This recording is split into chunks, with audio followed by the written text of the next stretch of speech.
Oi, gente! Eu tô gravando esse vídeo porque eu quero compartilhar com vocês uma palavra sobre cuidado. Essa palavra ela fala mais do pastor e do rebanho, mas vocês são líderes espirituais e como líderes espirituais vocês também cuidam de vidas, ou seja, vocês também pastoreiam vidas. Vou ler com vocês João 10, do versículo 1 até o capítulo 18. Depois eu vou dar alguns pontos. Eu lhes asseguro que aquele que não entra no aprisco das ovelhas pela porta, mas sobe por outro lado, é ladrão e assaltante. Aquele que entra pela porta é o pastor das ovelhas. O porteiro abre-lhe a porta e as ovelhas ouvem a sua voz. Ele chama as suas ovelhas pelo nome e as leva para fora.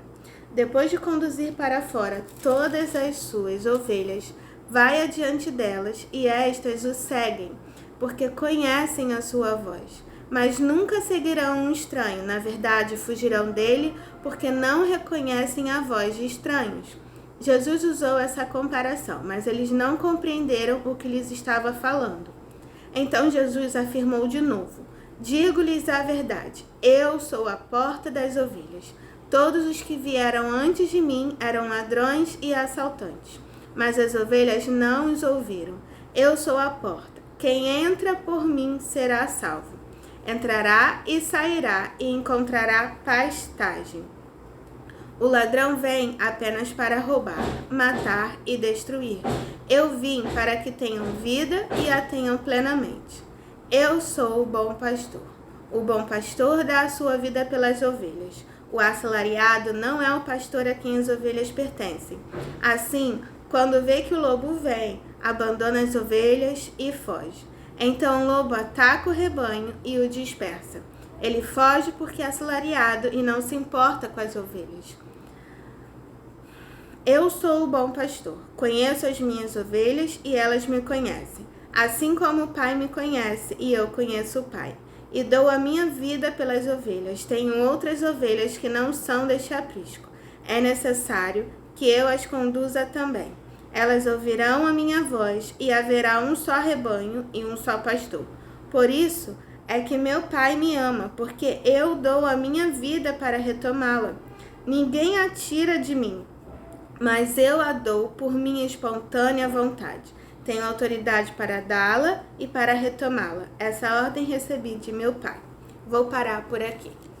Com isso, eu quero falar do primeiro ponto, que é: seja direcionado pelo Espírito para tocar e alcançar cada pessoa. No versículo 1 e 2, eu vou ler novamente para que vocês entendam bem cada ponto. Diz assim: eu lhes asseguro que aquele que não entra no aprisco das ovelhas pela porta, mas sobe por outro lugar, é ladrão e assaltante. Aquele que entra pela porta é o pastor das ovelhas.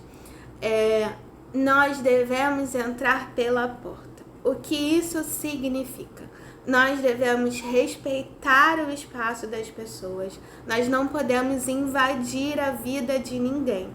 E o Senhor, Ele conhece cada pessoa muito melhor do que a gente. Ele conhece o jeito dela de lidar com as situações. Ele conhece o caráter, a personalidade. Então, nós precisamos orar antes de tudo para poder e pedir um direcionamento ao Espírito para saber como a gente vai entrar naquela vida, como a gente vai cativar o coração da pessoa, como a gente vai conquistar aquela pessoa, porque isso é importante no cuidado. A gente não pode entrar de qualquer maneira, a gente não pode entrar invadindo o espaço da pessoa, a gente não pode ficar espreitando, sabe? Perguntando para pessoas, como é que ela é, como é que ela age, o que que ela faz. Isso não é bom. Existe alguém que é muito mais, que sabe muito mais dela do que qualquer outra pessoa, que é o próprio Senhor.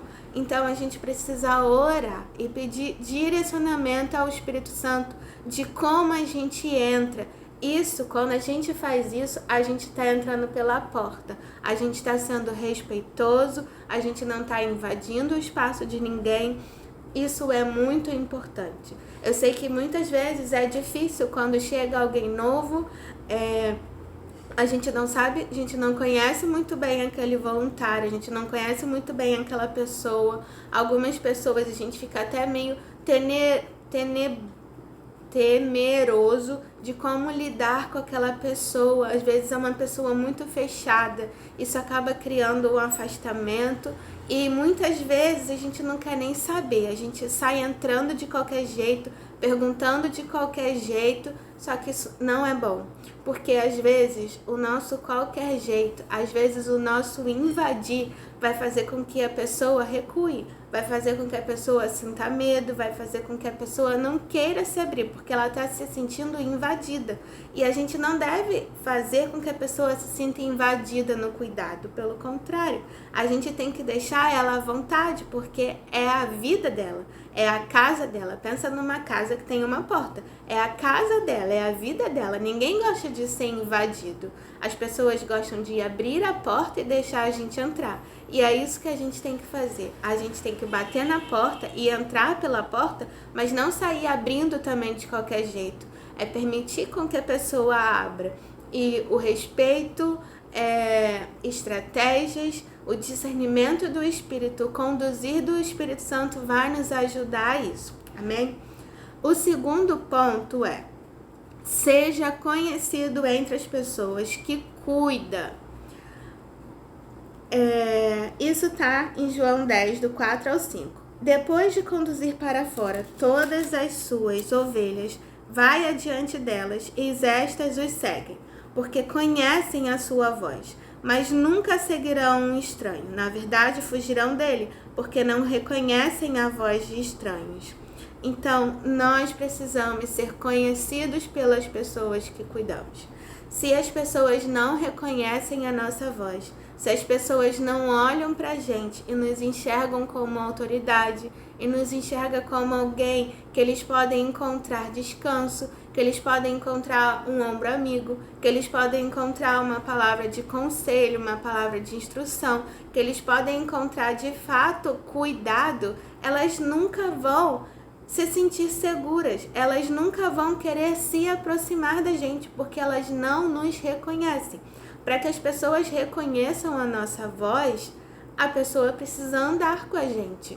Se o Nando, que é o meu marido, ele fala altão no meio da igreja, ele fala assim, ele grita assim, Ana, e ele me chama, eu sei que é o Nando. Por quê? Porque eu ando com ele. Eu já ouvi a voz dele várias vezes e eu consigo reconhecer. E eu ouço tanto a voz dele a ponto de reconhecer, a ponto de saber a entonação que ele usa, a ponto de não me esquecer.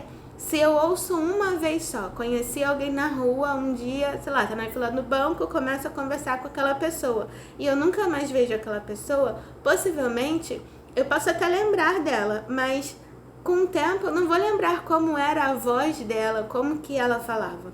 Então, a gente precisa se deixar ser conhecido. Quando a gente é conhecido para essas ovelhas, elas começam a nos seguir. E isso não se trata só delas. Isso não se trata só com que elas se abram, com que elas queiram buscar um relacionamento. Para que elas reconheçam a nossa voz, tem que partir da gente. Tem que partir de nós o puxar para perto, o puxar para relacionamento. Para que a gente entre na vida delas, a gente tem que deixar com que elas entrem na nossa vida primeiro. Porque quem fala, existe quem fala e quem escuta. Para que a pessoa escute, quem fala precisa abrir a boca primeiro. A voz precisa sair de quem fala primeiro. Então, tudo começa na gente, no nosso cuidado. Tudo começa na gente, de chamar aquela pessoa para perto, de permitir que aquela pessoa entre na nossa vida. Quando a gente traz as pessoas para perto da nossa vida e muitas vezes se torna vulnerável e muitas vezes ensina para elas como é essa questão do relacionamento, e ama, e cuida, e vamos fazer alguma coisa, vem na minha casa, vem me conhecer. Quando a gente se permite ser conhecido, isso abre a porta da vida da pessoa, uma porta que a pessoa entende assim, ela quer que eu conheça ela, então isso faz com que ela se sinta mais à vontade para ser conhecida também. O ponto 3 é o seguinte: conduz as pessoas à porta, ao alimento e ao descanso. É um ponto, mas que tem 3 coisas. Nós precisamos conduzir as pessoas à porta, ao alimento e ao descanso. E isso está no versículo 9, que diz assim: eu sou a porta, quem entra por mim será salvo. Entrará e sairá e encontrará pastagem. Aqui é Jesus que está falando. Jesus é a porta. Quem entra por ele, entra e sai e encontra pastagem. Imagina um lugar onde tem o pasto, onde as ovelhas ficam. No pasto, elas vão se alimentar, elas vão receber um frescor do ventinho, ou elas de repente podem receber o calor do sol, elas vão receber descanso, em alguns momentos elas vão querer correr, vão querer fazer alguma coisa, mas em outros elas vão querer ficar quietinhas, elas vão poder descansar, elas não vão ficar só comendo. E elas podem entrar no pasto e elas podem sair dali. Então, o pasto é um lugar onde as ovelhas podem encontrar muitas coisas. E para que elas entrem nesse pasto, para que elas encontrem alimento nesse pasto, para que elas encontrem refrigério, para que elas encontrem descanso, elas precisam passar pela porta. E quem conduz as ovelhas à porta? Quem conduz as ovelhas para entrar pela porta e para depois encontrar essa pastagem? Somos nós, são os pastores. Nós precisamos conduzir as pessoas a Jesus. Ele é a porta do reino. Ele é a porta. As pessoas precisam passar pela porta. E as pessoas não podem simplesmente ficar na porta. Elas têm que entrar. Tem muita gente que fica presa na porta. Sabe o caixotezinho da porta? As pessoas ficam presas ali. Tem pessoas que conversam, às vezes elas ficam na porta. Mas não basta só ficar na porta, elas precisam entrar. Porque quando entra é que elas vão desfrutar de tudo que tem após a porta. Então, a gente não pode só conduzir as pessoas até Jesus, mas a gente tem que conduzir elas a todo um caminho. Existe toda uma continuidade. E nisso consiste o cuidado com as pessoas. Nisso consiste pastorear. Nisso consiste discipular, liderar a vida das pessoas. Não é só, Jesus é isso e acabou. Por isso existe o cuidado, porque tem toda uma continuidade. Não é somente apresentar a Jesus, mas é mostrar para elas como que elas entram, sabe? Como que elas podem encontrar alimento, como que elas encontram descanso, o que o reino proporciona para elas. E é não só mostrar e entrar, mas a ser consistente. Tudo isso são coisas que um pastor ensina. São coisas que um líder deve ensinar para quem ele está cuidando. O ponto 4 está acabando, gente. É só até o ponto 5. Fala assim: não cuide como um trabalho, mas como um chamado. Gente, esse foi o ponto que talvez tenha falado mais comigo. E ele está baseado no versículo 12 e 13, que diz: o assalariado não é o pastor a quem as ovelhas pertencem. Assim, quando vê que o lobo vem, abandona as ovelhas e foge. Então o lobo ataca o rebanho e os dispersa. Ele foge porque é assalariado e não se importa com as ovelhas. Imagina, eu não tenho filhos ainda e nem todos os líderes que eu tô falando têm filhos. Mas imagina que vocês têm filhos e... Esquece. Imagina que vocês têm filhos e aí vocês precisam sair e precisam deixar o filho com vocês de repente com uma babá para que ela cuide do filho de vocês. Essa babá, ela nunca vai amar o filho de vocês como vocês. Ela nunca vai dar a importância como vocês. Ela pode até gostar deles, ela pode até desenvolver um sentimento. Tem babás que são ótimas, mas nunca vai ser o mesmo sentimento do pai e da mãe, porque isso é inegável. É a mesma coisa. E por quê? Porque ela é assalariada. Se de repente alguém vier e proporcionar a ela um trabalho que de repente ela vai trabalhar menos horas e ela vai ganhar muito mais e vai ser muito melhor para ela, sabe o que ela vai fazer? Ela não vai querer nem saber se não vai ter ninguém para cuidar. Talvez ela dê um tempinho, cumpra um aviso prévio, mas logo ela vai sair. A mesma coisa é o assalariado. Ele não é o pastor a quem as ovelhas pertencem. Os filhos não pertencem às babás. Os filhos pertencem aos pais. As ovelhas pertencem aos pastores. Então, nós não devemos cuidar como um trabalho. Quando a gente cuida como um trabalho, quando acontece algo, a gente não permanece. Quando a gente cuida como um assalariado, se vier um perigo, uma situação de perigo, se alguém colocar a gente numa situação de perigo, se tiver aquelas pessoas enchendo muito a nossa cabeça, nos perturbando muito, ou se vier acusação, qualquer coisa que aconteça, que não esteja de acordo com o que a gente acha que tá bom, a gente não vai ficar. Mas quando a gente cuida como um chamado, a gente permanece. Porque, anotem isso, gente, o assalariado, ele age por serviço.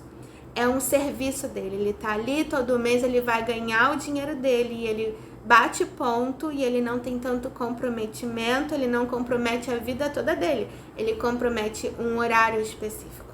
Mas o chamado, ele nos move a agir em amor. Então, anotem isso. O assalariado age por serviço.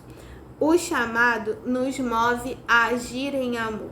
Gente, coloquem isso na cabeça de vocês. Lembrem disso. O chamado, ele vai nos mover a agir em amor. O chamado vai fazer com que a gente cuide em amor.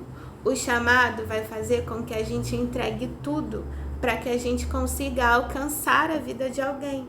Vai fazer com que a gente negue a nossa própria vontade. Vai fazer com que a gente deixe o egoísmo, com que a gente deixe o orgulho, com que a gente persista na vida daquela pessoa, porque cuidar não é fácil, exige perseverança. E se a gente não tiver perseverança, um assalariado, ele não vai ter perseverança. Mas no chamado, se alguém que age por chamado, ela vai conseguir perseverar. Quando cuidamos como um chamado, perseveramos, como eu falei. Agimos com ousadia, com autoridade, para tirar as ovelhas do perigo e expulsar os lobos. Um assalariado não vai fazer isso. Talvez um assalariado comprometido, ele vai até lá, vai expulsar os lobos, vai tirar elas, mas será que de repente, quando ele vê que uma ovelha está lá num aprisco e do outro lado tem lobos atacando elas e tem um lobo cercando ele, vocês acham que ele vai conseguir permanecer a tudo isso?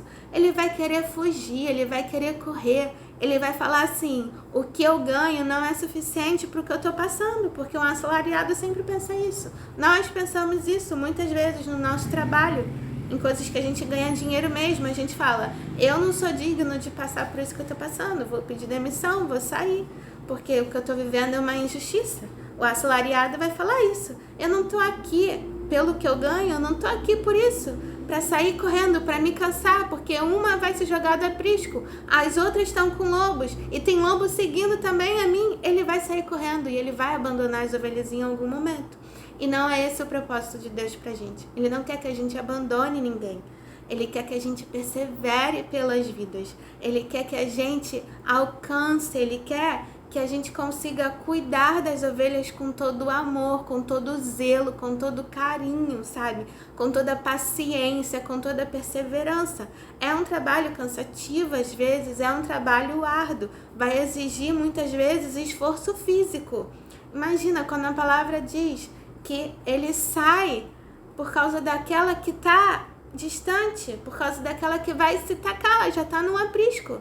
Gente, uma ovelha que já tá no aprisco. Imagina um pastor que tá vendo a ovelha que tá indo. E se ele tá distante, ele vai ter que correr atrás dela. Porque se ele não correr, ele vai perder aquela ovelha. E muitas vezes a gente precisa correr atrás das pessoas. Sim, é claro que existem aquelas pessoas que não querem. E quando elas declaram que elas não querem, com a boca delas elas falam, eu não quero mais isso, não tem mais o que a gente fazer. Mas enquanto elas não declaram isso, e a gente vê que é uma debilidade que elas não entendem, a gente precisa ir atrás, com discernimento, com conduzir do Espírito Santo, porque é Ele que vai nos ensinar a como correr atrás dessa pessoa, a como conseguir conquistar e cativar essa pessoa, a como conseguir fazer com que ela entenda como funciona o reino. E o ponto 5, que é o último, diz: dê a sua vida por elas, de espontânea vontade, para que elas encontrem vida. Esse último ponto está muito relacionado ao ponto 4. Vou repetir. Dê a sua vida por elas, de espontânea vontade, para que elas encontrem vida. Gente, é de espontânea vontade. Se a gente não dá de espontânea vontade, vai chegar um momento que a gente também vai desistir. Isso está baseado no versículo 15, 17 e a primeira parte do versículo 18, que diz: assim como o Pai me conhece, eu conheço o Pai e dou a minha vida pelas ovelhas. Aí pula para o 17. Por isso é que meu Pai me ama, porque eu dou a minha vida para retomá-la. Ninguém a tira de mim, mas eu a dou por minha espontânea vontade. Jesus, ele deu a vida dele por nós, por espontânea vontade. Espontânea vontade. Nós devemos dar a nossa vida pelas pessoas por espontânea vontade também. Esse é o nosso objetivo aqui na Terra também. Esse é o nosso propósito também. Quando a gente dá a nossa vida pelas pessoas de espontânea vontade, a gente está dizendo para Jesus também: eu estou dando a minha vida por você. Porque dar a vida por Jesus é dar a vida pelas pessoas. Se a gente não dá a vida por Jesus, a gente não está dando a vida pelas pessoas. E é isso, gente, que eu queria compartilhar com vocês. Eu sei que o vídeo tá um pouquinho grande, mas eu espero que essa palavra tenha abençoado vocês. Amém? Um beijo, tchau!